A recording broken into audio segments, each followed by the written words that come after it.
सत्य का संघर्ष सत्ता से, न्याय लड़ता निरंकुशता से। अंधेरे ने दी चुनौती है, किरण अंतिम अस्त होती है। अटल जी की कविता की ये पंक्तियां आज पश्चिम बंगाल के संदर्भ में बिल्कुल सटीक बैठती हैं।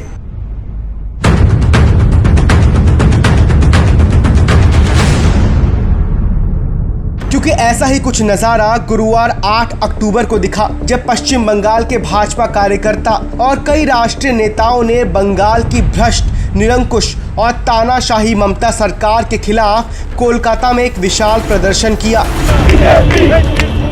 न बनना चलो के मकसद से बढ़ रहे इस हुजूम की हुंकार ने मानो दीदी की राजनीतिक जमीन को हिला कर रख दिया। पिछले कुछ वक्त में ही पश्चिम बंगाल में 100 से ज्यादा भाजपा कार्यकर्ताओं की हुई निर्मम हत्या और बंगाल में चल रहे राजनीतिक नरसंहार के खिलाफ ये भाजपा कार्यकर्ताओं का हल्ला बोल था, जिसकी गवाही भाजपा कार्यकर्ताओं से भरी सड़कें बार बार दे रही थी। भाजपा का झंडा थामे भाजपा कार्यकर्ताओं का हुजूम सचिवालय न बनना की तरफ बढ़ ही रहा था। तभी दीदी की पुलिस ने ऐसी बर्बरता दिखाई जैसे कभी ब्रिटिश राज में अंग्रेजों की पुलिस स्वतंत्रता सेनानियों पर दिखाया करती थी। 8 अक्टूबर को भाजपा ने कोलकाता में 4 जगहों से अपने प्रदर्शन की शुरुआत की। भाजपा के इस शांतिपूर्ण प्रदर्शन से दीदी इतना भयभीत हो गई कि दीदी को न बनना आने का डर सताने लगा। गुपचुप तरीके से दीदी कब न बनना आई और वहां से कब भाग गई किसी को पता ही नहीं चला। इतना ही नहीं, नवन्ना को सैनिटाइजेशन के नाम पर बंद करा दिया गया, लेकिन इसके बावजूद पूरे प्रदेश से आए हजारों भाजपा कार्यकर्ताओं के विरोध के स्वर को पूरे देश ने सुना।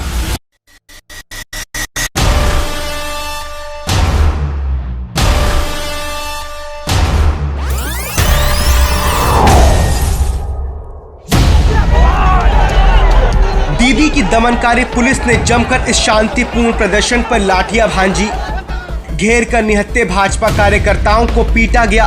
भाजपा कार्यकर्ताओं पर सिर्फ आंसू गैस के गोले ही नहीं छोड़े गए, बल्कि वाटर कैनन के नाम पर केमिकल वाला नीला पानी भी कार्यकर्ताओं पर डाला गया। इतना ही नहीं, निहत्थे कार्यकर्ताओं पर टीएमसी के गुंडे बम फेंकते नजर आए। एक एक भाजपा कार्यकर्ता पर घंटों कई पुलिस वाले लाठियां भांजते रहे। एक सिख सुरक्षा कर्मी व पूर्व सैनिक के साथ हुई अभद्रता को पूरे देश ने टीवी पर लाइव देखा। सरेआम पुलिस ने उनकी पगड़ी उतार दी और उन्हें सड़कों पर घसीटा। 1500 से ज्यादा भाजपा कार्यकर्ता इस पुलिसिया बर्बरता में घायल हो गए।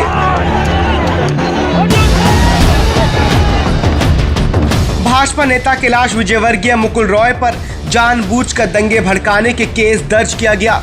भाजपा सांसदों के साथ ममता पुलिस ने गुंडों जैसा व्यवहार किया। देश और प्रदेशों को लोकतंत्र और अभिव्यक्ति की आजादी का ज्ञान देने वाली ममता एक शांतिपूर्ण प्रदर्शन भी बर्दाश्त नहीं कर पाई। भारतीय जनता पार्टी के कार्यकर्ता के शरीर से निकलती ये खून की एक एक बूंद ही मई 2021 में ममता बनर्जी के त्यागपत्र की स्याही बनेगी। ममता दीदी एक बात याद रख लें, ये देश न झुका था आक्रमणकारियों की तलवार से, ये देश न मिटा अंग्रेजों के हथियार से।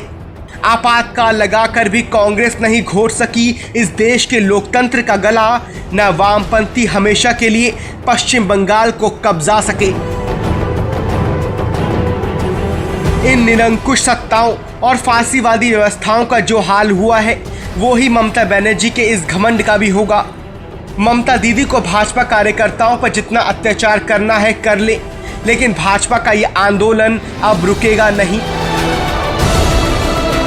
देश को स्वतंत्रता और गणतंत्र की राह दिखाने वाली धरती बंगाल को दमन की धरती नहीं बनने देगी भाजपा। अब बंगाल में सत्ता में केवल वो ही रहेगा जिसका शासन का आधार दमन नहीं, न्याय होगा। पश्चिम बंगाल है तैयार, दमनकारी सत्ता का होगा संहार।